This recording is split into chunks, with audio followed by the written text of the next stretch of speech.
gender ma taqaanin genderku luqa ahaan waa wax saga isku dhadhow lab iyo dhadig laakiin ma aha socially markay inoo fasirayaan iyagu say u sharxayaan waxay leeyihiin ninnimadu iyo gabadhnimadu waa dowr ijtimaaciya waa wax qofku uu matale wuxuu u dhasho maaha gabadhan biologically aynu inagu gabadha u naqaanaa gabadh maaha ninkan aynu nin u naqaanana nin maaha shaqadu bulshada ka qabto bay ku xidhantay gabadhuna nin bay noqon kartaa ninkuna gabadh buu noqon karaa waxay ama qaanuun ka dhigayaan ama tadwiil la dowladaynaya United Nations intuu qaato la odhanayaa dunida hoos timaada ee memberka ka ahi waa inay fulisaa waa qaanuuna United Nations ka soo baxay afkaar waa taswiiq lil afkaar baa la faafinaya oo waxa soo mu'tamar inta loo qabto lacag lagu bixinaya la wadaya afkaar yada la faafinayo mustalahaadka dadku ay jecel yihiin baa lagu isticmaalaa xuquuqda rag xuquuqda dumarka xuquuqda caruur ma qof bini aadam xuquuqdiisa diidan ba jira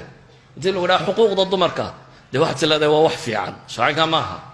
laakiin xuquuqda la sheegaya waxa weeyaan suuqeeda way inay geli kartaa sagaska cid ay doonto waa inay la sameyn kartaa sharci ma kuma xidhna qaanuunku inuu guur kuma xidhna sagasku guur iyo guur la'aan waa la sameyn karaa family-gu wada deganaan karaa family maxaa loo yaqaanaa nin iyo gabadh isqaba oo sharci la isugu meheriyey wuxuu doonaba sharcigu ahaadee waxaa kaloo loo yaqaanaa bay nin iyo gabadh wada degan meher bayuu dhicine waxaa loo yaqaanaa laba nin oo wada degan oo la isu meheriyey haddaba laba nin waxaa loo yaqaanaa laba nin oo aan la isu meherine wada degan bay ku leeyihin waxaa loo yaqaanaa laba dumar oo la isu meheriyey laba dumar oo aan la isu meherin ilaa 12 qaybood wax ku dhadhow buu tilmaamayaa wasiiqada United Nations iyo qoyska maxaa qoysa adu marka aad maqasho usrada hal horumariyo waxaad soranaysaa dee reerihiiba wax loo qabanaya oo familieskii iyo qoysaskii baa la wadaa laakiin qoysku sitaa waa qoys nooca kana markaad maqasho xuquuqda dumarka waxaad leedahay xuquuq dumar baa laga hadlaya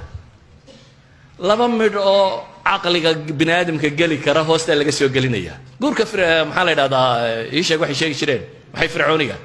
gudniinka fircooniga hal joojiyaad meelaha ku arkaysaa dabeetana konton kalena waa la sharxaya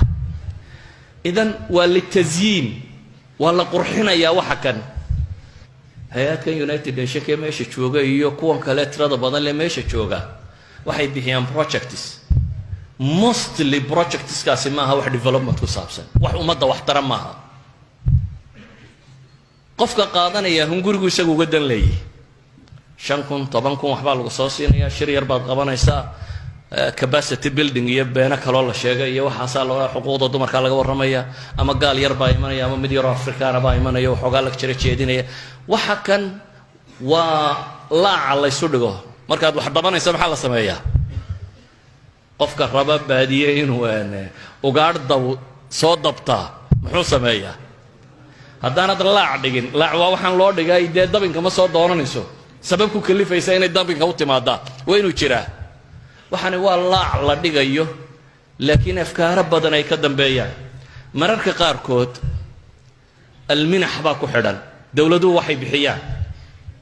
waxaa la odhanayaa dowladdaasi xuquuqda bini'aadamkay ku xadgudubtaa la siin maayo aidiskay dowladaha waaweyne bixin jireen xuquuqda la sheegaya waa maxay waa ragga u taga ayaanad xaqooda ogolayn ama qaanuun ciqaabaya baa leediin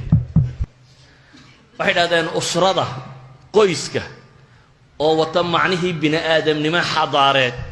wuxuu dunida ka jira bay dhahdeen caalamka muslimiinta inkastoo muslimiintu nolosha inta kale oo dhan ay mutakhalifiin ka yihiin Ari Huckman ayaa wuxuu ka khudbadaynayaa nadwo lagu qabtay Mexico marka wuxuu ku faraxsan yahay isbeddelka dunidu ay qoyska ka samaysay hadda muxuu leeyahay tiradan badatay ee furitaanka talaaqi dunida wuu batay buu leeyahay waxa kaloo batay buu yidhi carruurta sharci darrada ku dhalata ee aan guur lagu dhalin labadaaba waxaan u arkayaa buu leeyahay guul xuquuqda bini'aadamku ay gaadhay inay tahay weligaa ma maqashay wax waxaa idhaa in la isfuro iyo carruur garacye inay dhalato wuxuu ku tirinaya inay tahay yucaddu nasran kabiiran lixuquuqi alinsaan cala albatrarakiya patriarchigu waa maxay waa mujtamaca ninku ka taliyo mujtamacii ninka taliska ahaabaa laga baxay buu leeyahay laga xoroobay oo dumarkii iyo carruurtii baa ka xoroobay markaa sharci darrana waxbay ku dhashay markay doontana furitaankeeda ay qaadatay wuxuu ku tilmaamayaa markaa inay tahay xorriyad Annie Foster daraasa uu sameeyey waa Maraykan wuxuu leeyahay war wax la yidhaahdo nin iyo gabadhi dunida hadda kama jiraane 5 nooc oo bini aadama baa hadda jira buu leeyahay waa kuwii ragga berigii hore la odhan jiray qoladii dumarka berigii hore la odhan jiray ragga cusub ragga kora dumarka cusub dumarka kora iyo rag iyo dumarka la isku bedelo kuwan ay biologically intay qalaan ay bedelaan markaas yani nin baa la qalaya hormoona lagu mudaya naasa loo sameynaya mahbal sanaaciya loo sameynaya waa la gabadhaynaya isagoo gabadhu markaa noolaanaya ficlan ma u malaynaysaa midkaasi intuu soo islaamo diinta dib ka fahmay in la garan waayo safka masaajidka xagga lagu dari doono xagga dumarkaa la geey xagga raggaa la geey